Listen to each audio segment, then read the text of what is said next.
What did I get up to in my sewing room this week? Stay tuned to find out. G'day, my name is Sean and this is my weekly update where I share my quilting adventures. Come see what I've been working on, what I've completed, and all the other fun and exciting news. Let's go ahead and get started with my works in progress. The first thing I want to show you an update on is the Farm Fresh sampler by Art East Quilting Co. I've been working on the goat and tulips blocks for a couple of weeks. As you may remember, I had to redo part of the head of the goat as I messed it up a couple of weeks ago during a live.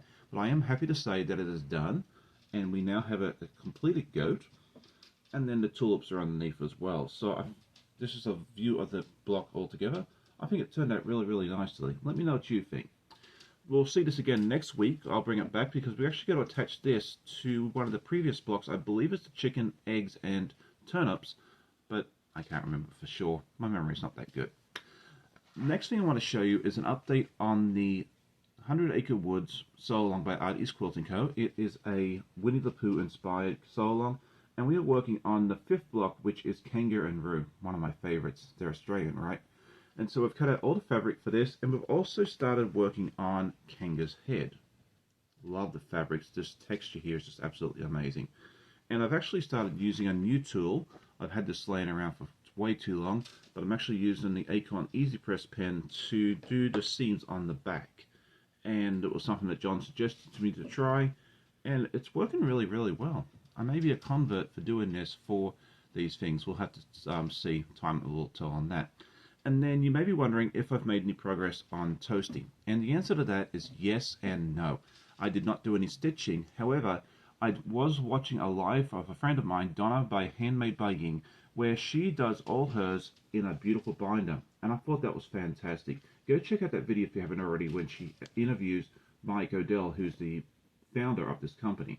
And so what I've done is I followed her example pretty well. I have the pattern in the front, then all the colors, and then each block is in its own page there as well. And so it's just all very, very organized.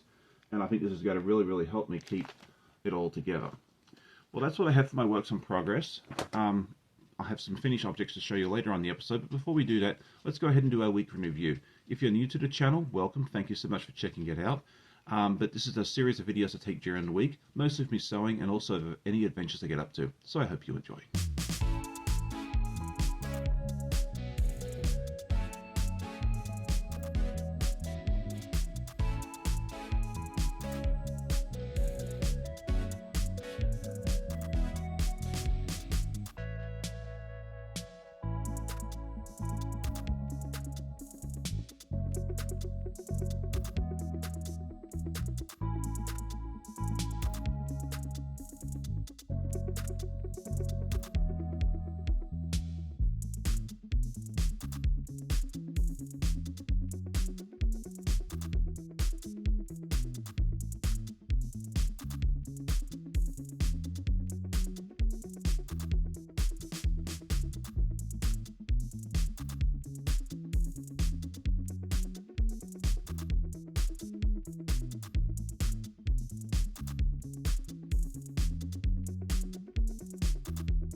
Last week I asked everybody what their first sewing machine was, and I loved hearing all the different answers and the stories behind it. A lot of you had Elners, Kenmores, Singers, and so forth, and it was just really fun to hear each and every story. Thank you so much for sharing that with me. This week I thought it'd be fun to ask, do you guys have any what I call yummy fabrics? And by that, these are ones that you have that you are a little afraid to cut into because they are so pretty, or you just don't know what you're going to do with them yet. And so I brought along a couple examples, and this is definitely yummy, right?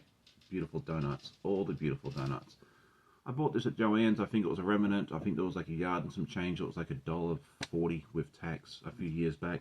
And this is another example, because I could probably bring you like 50 examples, but we're not going to do that because that's a topic for another video. That'd be a fun video, right? Let me know. This one has all different sewing phrases on it. I picked this up at a quilt show, I think, a couple of years ago. And with your fabric, if you know, let me know what you plan on doing with it. It'd be fun to hear those answers as well. So what are my goals for this week? Well, I'd love to make some more progress on Kangaroo. I'd like to do some more work on the Farm Fresh sampler. get these two blocks sewn together and hopefully get started on a new one that dropped late last night, and also do some progress on Toasty. It was fun assembling the folder, but it is time to get back into it and actually do some sewing on that one as well. What are your goals for this week? And so next up is our news and events, and I had 0 videos come out this week. I had planned to put out a video yesterday morning in lieu of my live, but we just simply ran out of time. I did not have time to record it and produce that video for you guys. I missed everybody yesterday. It's always fun hanging out with everyone on my live, and we had a fun day out, but I did miss everybody. This week's going to be a little bit busier. We got to kick it all off with a live over at Tammy's, over at the Siberian Wind. We got to put together the cow block from the Fab Farm project by Elizabeth Hartman. So if you missed me yesterday, come over and check me out with Tammy later on tonight at 10 p.m. So I might be a little sleepy, or a lot sleepy, but you know, it's always a lot of fun hanging out with Tammy. This Saturday morning, I will have a live again, and I'm going to bring on my friend Russ from Quilt Meets World. It's always fun hanging out with Russ, and hopefully the power stays on. We'll tell you that little joke later on if you haven't already known. And then hopefully we'll get a bonus video out sometime during the week, if time allows. Before my live with Tammy, I will have our next guild meeting, and if you're interested in joining us, please come along. It's open and free to all. We hold it over on our Discord server, so duck over to our Discord server. The link is in the description below, and bring your show and tell. We are very relaxed. We're very laid back.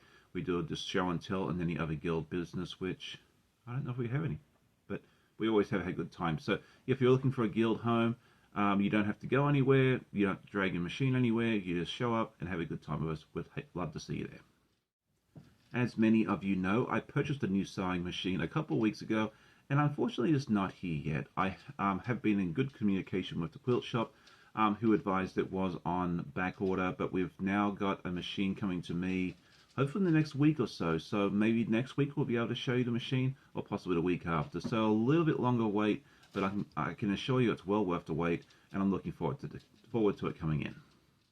And so now it is time for me to show you a completed object, and it's not a quilty object, but it's still a fun sewing object. It is a drawstring project bag.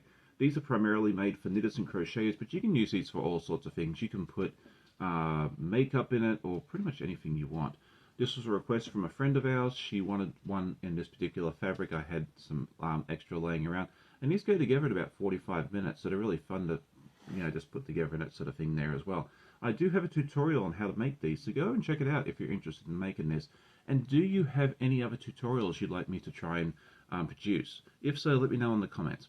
Well, that concludes today's episode. I hope you enjoyed it. If you did, please hit that like button. It helps me immensely. Tell a friend, and I always love hearing comments from my viewers. I hope you all have a great day. Happy sewing, and I hope to see you at the Guild tonight or over at Tammy's at 10. Have a great day. Bye.